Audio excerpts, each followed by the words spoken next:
Hey, what's up guys? Welcome to the second episode of the Watch Brothers. I am your host David, and today I want to share with you my take on a watch about which everything has been pretty much said and done already here on YouTube. This watch is basically a celebrity on the platform. It's also a cult classic amongst the watch community, and I would say it's the benchmark when it comes to affordable dive watches. I am talking of course about the Seiko SKX007. So without further to say, let's flip the camera and see what this is all about.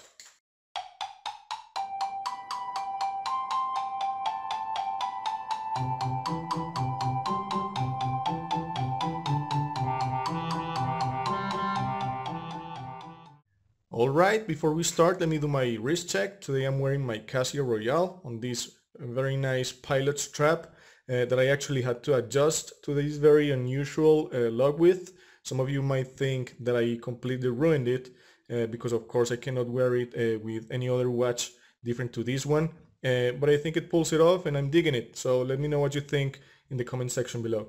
Alright, let's start with our watch for today. As I said, it was the Seiko SKX007, and let's start talking about its general specifications. This watch comes with an in-house 7S26 movement, no hacking, no hand winding. Notice that when I pull off the crown, the second hand continues to move, which means it does not have hacking.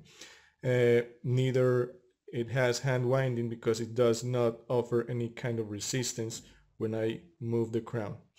But even though this is a pretty basic movement, it also has proven for decades to be very robust and reliable, actually been able to run for 10, 15 or even 20 years without any kind of servicing.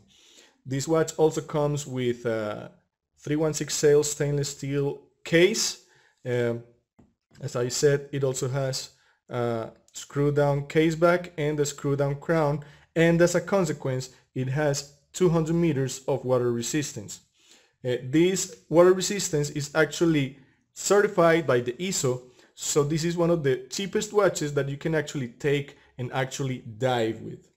This watch also comes with a 120 clicks unidirectional rotating dive time bezel, and it also comes with a hardlex crystal, but this one actually I have replaced it with a sapphire crystal with an anti-reflective coating. If I play a little bit with the light there, you might see that it has some sort of bluish reflection as a consequence of the AR coating. Alright, let's talk about dimensions. This watch comes with a case diameter of 42 millimeters. Yeah, around 42 millimeters on its widest point. A lug width of exactly 22 millimeters. A thickness of 13 millimeters, and as I was telling you the other day, one of the most important dimensions that a watch might have in order to determine how it wears, it's the lug to lug distance. In this case is 43.7, which is very short for diver watch standards, which means this watch wears pretty well. Well, in terms of design and general aesthetics of the watch, I have to say this watch is not very flashy at all. It has a pretty basic design, mostly focused towards functionality, with those big markers and big hands that enhance legibility. There's nothing applied to the dial. Everything's printed, both the markers and the logo. There's a day and date window at 3 o'clock that adds a little bit more functionality to it, and it of course has a case finishing that is pretty much polished all throughout except for some surfaces here on top of the lugs. I do like something about this watch, and it's the crown at 4 o'clock, which besides looking cool in my opinion also adds a little bit more functionality because one, it's harder to knock the crown on that position, and also because it also prevents it from digging into your wrist when you have it on. Yes, let's take a look here at the watch on my wrist. I am a fairly skinny guy. I have a 6.5 inch wrist, and even though I'm skinny and this is a 42 millimeter watch, it wears pretty well as a consequence of that very short lug to lug distance. There's also a few color waves that you can choose from. The most common ones are these, the black one and the Pepsi one. I'm gonna put the photos right here, but there's even an orange one. And there's a 38 millimeter version for those with smaller wrists. Uh, Also, this watch is something that people like to experiment a lot with, so you can go and find hundreds of different modded versions of this watch. If you go on eBay, you can find watch after watch with different dials, hands, bezels, GMT bezels, different cases, a lot of aftermarket pieces and options for this watch. In terms of price, I have to say that when I bought this watch 2 years back, I paid around $200 for it, $220. But recently, the prices for these watches have been increasing steadily, mostly due to the fact that last year they were discontinued.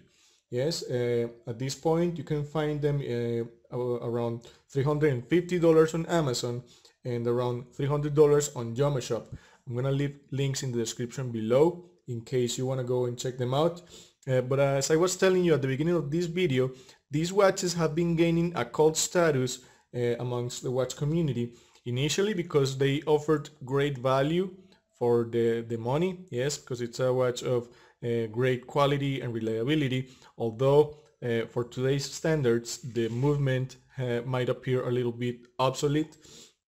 And also this cult status increased due to the fact that it was recently featured on the movie All Is Lost on the wrist of Robert Redford. Excellent movie, by the way. If you haven't seen it, I urge you to go and watch it right after this video. It's a really cool movie. Well, for everyone's enjoyment, here's the Lume Shot. I think it has a really nice lume. It comes with Seiko's proprietary Lume Bright. Lots of it, a lot of real estate, and a lot of it pumped into those hands and markers, and it lasts for a substantial amount of time, which is also one of the things you expect from any self-respecting diving watch. But despite all of the value that this watch offers, you might argue that $350 for a Japanese diver with an outdated movement could be a little bit excessive, especially when you can get for that same price a state-of-the-art automatic Swiss-made diver such as the Glycine Combat Sub, which is also a brand with a lot of history and quality. Also link in the description below in case you want to go and compare them. Also recently, the watch community has been arguing about what could be a good alternative to this watch now that it's been discontinued. Amongst the possibilities, you can mention the Orient watches such as the Meiko 2, the Ray 2, or more recently the Orient Kamasu. Citizen also offers a good alternative with its ProMaster Diver line, and amongst the micro brands you can mention the Phoebus Marine Master, which also shares some features and aesthetic cues to this watch. Well, to wrap things up, as usual, I'm going to talk about 3 things that I do like about this watch and 3 things that I don't like about this watch that much. To start, I like the design. Yes, I like the looks. I think it's a cool looking watch. Bold, toolish, no nonsense, just a straight up dive watch. I like the quality. Yes, it's a quality product. When you manipulate it, it feels robust. I've been wearing this watch for over 2 years, day in and day out, and it's been working like a charm, no problem. Although it does have a fair amount of scratches, it's been working without any issues. I also like the fact that it's a very well appreciated watch amongst the watch community. It has some sort of a je ne sais quoi, an X factor that both Seiko as a brand and this particular watch offers. Are very well received in the watch community. 3 things that I don't like. The movement. I do think it's a bit outdated for today's standards. It would have been nice to count with hacking, with hand winding, which are very common features for today's standards again. I don't like the straps it comes with. This is actually not the original strap. This watch came on this Jubilee bracelet, which is fairly comfortable, but it doesn't feel very robust, or I mean the quality, I don't think it's there. Yes, and I don't like the fact that the chapter ring is not aligned with the 12 o'clock. If you take a look up there, you see that it's not well aligned. That's a quality issue, a quality control issue that they have at the Seiko factory, and even with more recent watches such as the Seiko Patties or the Samurais, you can see that same issue. And that's basically the way you can tell that's an authentic Seiko, because they can't seem to be able to align a chapter ring. Alright everybody, I think that's it for today. There goes the second episode of the Watch Brothers. Let me know what you think about the Seiko SKX in the comment section below. Tell me if you think it's an irreplaceable watch and that everyone that's a watch collector must have one, or if you think it's an overrated watch and that nobody should bother paying $350 for this piece. Also, let me know what watches do you think are good alternatives for this watch now that it's been discontinued. Don't forget to like the video, share it with your friends that also like watches, and subscribe if you haven't done it. Thanks for watching, and see you next time.